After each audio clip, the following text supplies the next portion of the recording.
Welcome back, guys, to the CFP Rundown. I'm one of your hosts, JT Hill, and then we got Quinn over there on call. And today, we're going to be breaking down the college football playoff and the bracket and what it's looking like. So, first, let's just kick it off. We got the first round, 12-seed James Madison versus 5-seed Oregon, at 5-seed Oregon, I should say. 9-seed Alabama at 8-seed Oklahoma. 11-seeded Tulane at number 6-seed Ole Miss. Number 10-seed Miami at number 7 Texas A&M. Now, we're not gonna go on to the 1, 2, 3, 4 yet. We're just gonna talk about those matchups first. And I'll give you the 1, 2, 3, 4. 1 is Indiana, 2 Ohio State, 3 Georgia, 4 Texas Tech. If you didn't already know that, which you should by now. So yeah. That's what it's looking like. So we're just going to start from top to bottom and just breaking down let's just break down the entire bracket. Quinn has a bunch of notes that he's going to say. I have one thing that I'm going to say. 2 things. There's an argument for Georgia to be above Ohio State, and I don't think it's I think it's a good argument, honestly. When you just look at Georgia's record, how do you spell Georgia? Whenever you just look at Georgia's record, they beat Alabama by 21, which is kind of crazy to do. They beat Tennessee. They lost to Alabama by 3. That was their one loss. They beat Auburn at Auburn, which is a tough game. They beat Ole Miss. They beat Florida. They beat Mississippi State. Beat Texas, beat Georgia Tech.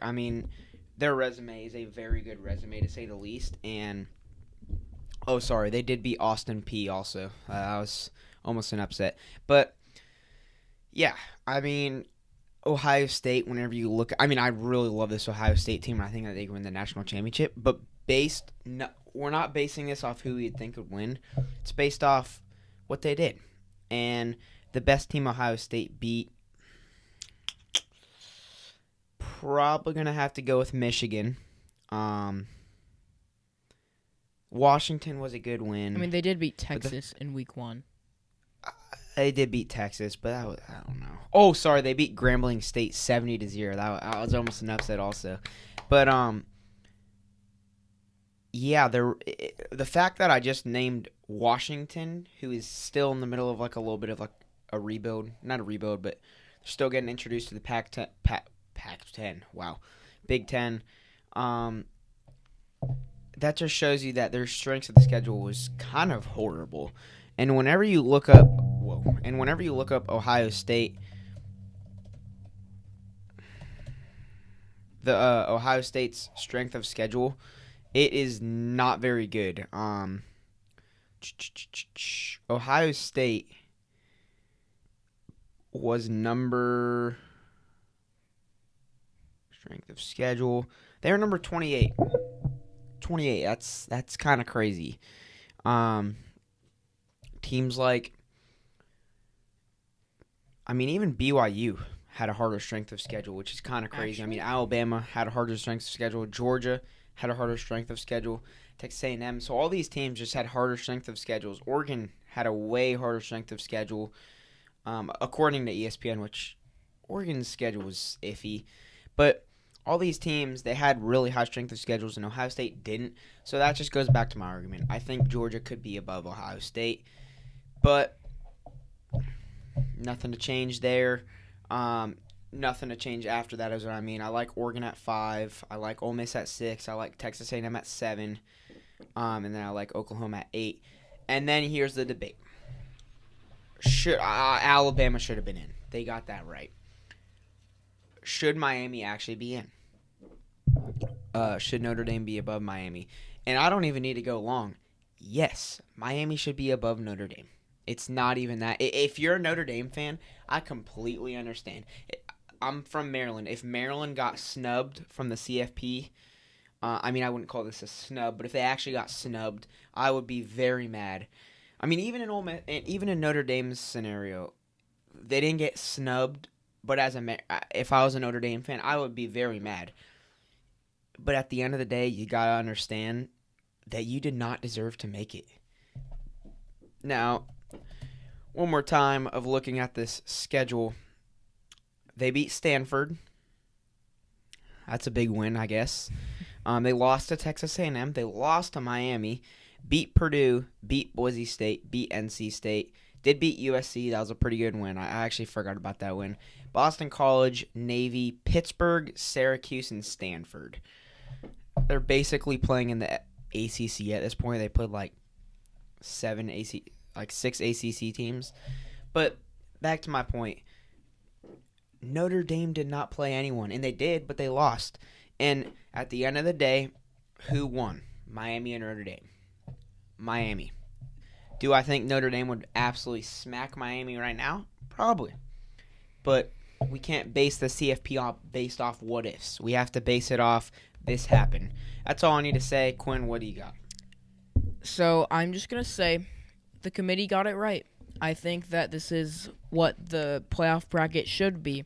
Now, what all the talk has been about is how they got to this point, and I feel like how they got to this point is why, and to be honest, they're kind of justified in this, why Notre Dame fans are so mad about this.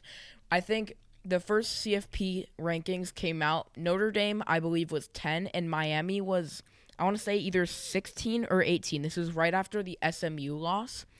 So we thought, surely, Notre Dame is way ahead of Miami. Miami's probably not getting in the thing. Now, fast forward, they both went out, and what they said in the first ranking video, they said that maybe if they get close, then they will factor in the head-to-head, but purely based off of resume, Miami's bad losses to Louisville and SMU, they're all right teams, but like not great losses. They're not ranked. SMU might be, but just bad losses. And then Notre Dame has close losses to Miami and Texas Tech, who are both playoff teams. So I understand that. But then they just keep moving Miami up, and Notre Dame stays around the same. And then come conference championship weekend, where BYU plays. It's Notre Dame 10, BYU 11, Miami 12. So BYU, if they win, granted this is the top 10 because the ACC gets a bid and the group of 5 gets a bid. So technically the top 10 get at-larges. So if BYU wins, they would jump above Notre Dame, who's the 10 spot. They didn't. So they dropped down, which means that Notre Dame and Miami are right next to each other. And they said if they get close, they have to factor in head-to-head. It's that simple. So, yes, Miami should get in. Miami's the more deserving team because they beat them. People can say, oh, that was like so long ago. That was in week 1. There's no preseason in college football. This counts as a football game. And I'll just say, Notre Dame is a better team than Miami right now. Right now, I think if they were in the playoffs, I think they could compete for a national championship. I think they're probably a lot better than the team that made the national championship. Doesn't mean that they should be in the playoff. It's a merit-based ranking system. Who's the better team? Notre Dame. Who deserves to be in? Miami. And they've been doing this all along. That's why they bumped up Alabama to 9 so that they could do this, so that they could put Miami in. And just for Notre Dame, yes, you should be upset, and you're justified in being upset. But this whole thing that you're doing with like the AD and calling out the ACC, now the Big 12's joining in, and they opted out of their bowl game. It doesn't. You missed the playoffs. Yeah, hold on, Quinn. I'm just gonna. Okay, keep going. But oh, you want me to keep going? If you're okay, well, the Notre Dame. This is a quote from the Notre Dame AD. Quote, I don't see the logic of the ACC's attack on us. End of quote. Dog, what is going on? It's college football. It's not an attack of terrorism. Like, to be honest, bro, like, they're taking this too seriously, bro. It's college football. It's just a game. I mean, I don't even know why we talk about this. It's just a game. You do not need to get this deep. Mm-hmm. It's not this deep. Something is going on. I don't know what. It's maybe the ACC did advocate for Miami to be in the playoff. But that does not mean that they had any say of them being in the playoff. Mm-hmm. I mean, obviously, ACC, ESPN, and the SEC have media rights, but still, the CFP committee is not. I don't even understand, honestly. Like, they're taking this too far. Quinn, if you got anything else, just keep going. Yeah, so basically what I was going to say is, yes, Notre Dame is taking it too far, and Vanderbilt's 10-2, and they missed the playoff. Not many people are talking about that because of the whole Notre Dame thing, but Vanderbilt, they're 10-2. They were in the SEC. They might have played a better schedule than Notre Dame did. And you want to know what Clark Lee said, the head coach of Vanderbilt? He said something, and I love that he said this. He said, "Should we be in? Maybe." I'm just paraphrasing. I don't know the exact quote, but he said something along the lines of, "We controlled our own destiny, and ultimately we fell short, and it was our fault that we didn't get into the playoff." That's true for Notre Dame. That's true for Texas. That's true for all of these teams that missed the playoffs. BYU, they had a chance. They had a chance to control their own destiny and lock themselves in the playoffs, and they didn't. And so they left it up to the committee, and maybe they left some teams out they shouldn't have. But it's up to you to finish your end of the bargain and not just rely on someone else's. So we're not going to go in depth, JT, if this is fine. We're just going to slightly pick the college football playoff. Are you good with doing that? Yeah. Okay, Yeah. So I'm going to go through the first round. You're going to go through the first round, and then we'll go by each round after that. So first round, JMU, Oregon. I'm going to say Oregon. I have score predictions in my notes, actually. I have Oregon 31-10. Next game is Alabama, Oklahoma. I don't think Alabama loses twice. Give me Alabama 21-17. Tulane at Ole Miss. We've seen this happen. I think that's going to be a bit closer, but give me Ole Miss 38-21. Miami at Texas A&M. I think it's going to be a defensive battle between two great defenses. Give me Texas A&M 17-13.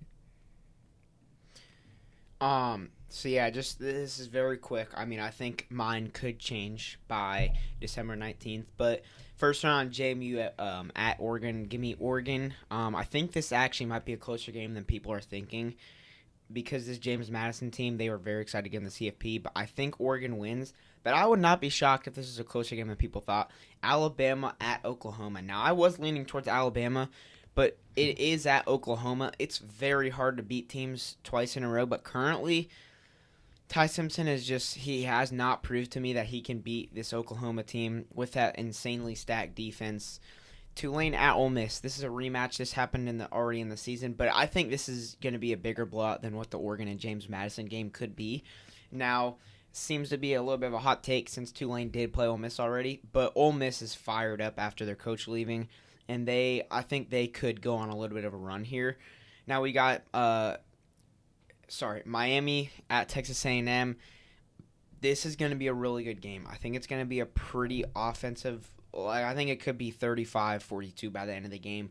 Give me Texas A&M, but I don't know. After that Texas loss, if their offense cannot operate fast enough, if they cannot get to a fast, just tightly, like if they're down 30-3 like they were to South Carolina, they're not coming back. So they have to stay with Miami and stay fast-paced. Quinn, what do you got for your quarterfinals? So I have 5-seed Oregon playing for Texas Tech. I think Texas Tech gets this done 31-24. Next, I have Alabama against Indiana, and I just don't like this matchup for Alabama. I have Indiana winning 24-13, and I feel like it could be more than that. Next, we have a rematch between Ole Miss and Georgia. High-scoring game the first time. I'm picking it to be another high-scoring game, but same result, Georgia 35-31, and Texas A&M against Ohio State. I just think Ohio State's going to get it done, and I don't know if A&M's offense could go band for band against Ohio State's great defense. Give me Ohio State 28-17. All four byes moving on to the next round, unlike last year where all four of them lost. Yes, we got Oregon and Texas Tech. I really like this Texas Tech team, but here's why I think that they could lose. They got to get to a fast start. They've won, I want to say, like 11 of their games. 10 or 11 of their games they've won by like over 20 points. They have to get to a fast run because they have one loss, and that's to Arizona State. And the reason why they lost that game is because it was tightly packed the entire game. Texas Tech has to get to a fast start. So if Oregon is going to stay with them and keep chipping away and not giving up the lead too deep, then I think Oregon could win this game. Now it really all depends on how good that first half goes for Texas Tech, because I don't think they will win the game if they're losing at the end of the first half. Give me Texas Tech right now, but if they don't have a good first half, then they're going to lose this game. Indiana, Oklahoma. Now I really like this matchup. If I'm being completely honest, this game would be at the Rose Bowl, I think, if I remember correctly. And if you think about that, Indiana to the Rose Bowl, Oklahoma to the Rose Bowl, say Oklahoma's slightly closer for traveling distance. I'm really tempted to pick Oklahoma right here just because of how good that defense is. And I feel like you could see this Oklahoma team go on a pretty big run. So right now I'm going to be taking Indiana, but these are like very quick picks. Like, I haven't really thought about my picks, but give me Indiana right now. Then it's Ole Miss and Georgia. Pretty sure this would be the Sugar Bowl. I'm not completely sure because I don't have it pulled up. But yeah, Georgia, Ole Miss. Give me Ole Miss. I really like this Georgia team, but this is a rematch, and I really like this Ole Miss squad. I think that they could go on a run, like legit. They got their offensive coordinator back, and I think they're very fired up. And we got Texas A&M, Ohio State. Give me Ohio State. Not much debate right there. Quinn, what do you got? Okay, so in my predictions, we have the top 4 seeds playing. So that would be Texas Tech against Indiana. And I think Indiana, 2 great defenses, and I think Indiana's offense is just better than Texas Tech's right now. Texas Tech relies on explosive plays, and Indiana, their defense is very good at stopping that. So I think it's going to be a low-scoring game, but give me Indiana 17-14. Next is Ohio State versus Georgia. This is I feel like this is going to be a great game, but I think Ohio State, I just think they're a better team roster-wise, and I feel like that's just going to play out on the field. Give me Ohio State 24-20 and a rematch of the Big Ten Championship in the national championship. So I am going to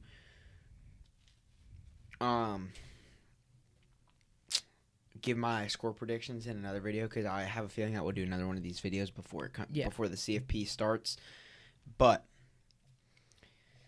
Texas Tech versus Indiana could be a hot take. I got Texas Tech. I mean, I like Oregon over Texas Tech more than I like Indiana over Texas Tech. Now, this Indiana team is absolutely stacked. It is, and I see that. But I really, really like this Texas Tech team, and this Indiana team can be scary.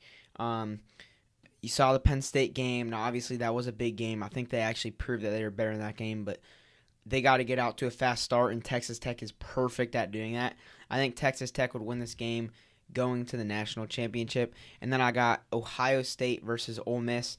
Give me Ohio State, ending that Ole Miss magical run, I would say, with Lane Kiffin leaving. And then my championship is Texas Tech versus Ohio State. Quinn, what do you got? So, like I said, I have a rematch of the Big Ten Championship, and this time I think it goes a different way. I think Ohio State's the best team, not by a super close margin. Indiana, great season. They've been undefeated up until this point, but I think Ohio State's going to win. I think that they're just going to have their chip on that shoulder, just like they had after the Michigan loss last season, and I feel like they're going to go back-to-back for a national championship. Texas Tech versus Ohio State. Give me Ohio State ending this pretty crazy run for Texas Tech, but they are a really good team. Yeah, that oil money team ended up losing the national championship. I'd say it's worth it spending all that money losing to Ohio State. But, yeah, me and Quinn both got Ohio State as our national champions. And, yeah, so Quinn made a little tier list of who he thinks can actually win a national championship. So, Quinn, what do you got? Okay, so who can actually win a national championship? So I have them broken into 5 tiers. So in tier 1, I have Ohio State and Indiana. In my opinion, those are the heavy favorites. Those are, in my opinion, they've broken off from the rest of them as the 2 best teams in college football. And now in tier 2, I have Georgia and Texas Tech. So I think those are right next they're right there with Ohio State and Indiana, but I just think that they're not. I think that they're not as good, and I did pick them to lose when they played each of them respectively. Now in tier 3, I have Oregon, Ole Miss, and I'm debating putting Texas Tech in either this tier or tier 4. Let's just say they're on the bubble for me. Tier 4, I have Oklahoma, Alabama, and Miami. And Tier 5, I have the G5 teams, Tulane and James Madison. So what do these tiers really mean for me? At least Tier 1, Ohio State and Indiana. These are the heavy favorites. This would be to no surprise if they win the national championship. Now, Tier 2, I would also put them right next to them. It would surprise me a little bit because that means they'd have to take down either Ohio State or Indiana probably. But I think they're right there next to him. So tier 1 and tier 3, those are the not tier 3, tier 2. Sorry, just tongue twister. Those are the teams that I think can compete for a national championship. Now tier 3 is where I have them on the bubble. I think Oregon and Ole Miss and maybe Texas A&M if that Texas game is just a fluke. I have them, maybe they could go on a run. I don't think that they could win the national championship, but maybe they could make the national championship. Now, Tier 4 is Oklahoma, Alabama, and Miami. These are what I would say is long shots. They could win it. They could, but I just don't see it. I don't think that if either of these teams played either Ohio State, Indiana, Georgia, or Texas Tech, I don't think it'd go well for them. Now in Tier 5, the group of 5 teams and you already know they're not winning the national championship. Maybe they could pull off an upset in the first round, which would be pretty crazy, but they're not winning the national championship. So, JT, what are your thoughts on that? Yeah, I really like those. I think tier 1 is kind of obvious, Ohio State, Indiana. Now, I would make an argument for Georgia and Texas Tech to be up there, but that's where I like them at tier 2. Like they got a very good shot also. Tier 3, I really like Oregon, Ole Miss, Texas A&M. And then Tier 4, Oklahoma, Alabama, and Miami. I really like that one. And Tier 5 is kind of obvious, Tulane, James Madison. Just going through that quick, I really like those. But yeah, that's Quinn. Do we got anything else? I don't know. This is kind of like a little mini podcast. But do we got anything else? Not that I know of. I think that's good. Yeah. So thank you guys for watching. Hopefully y'all like this podcast. If you want to subscribe, feel free.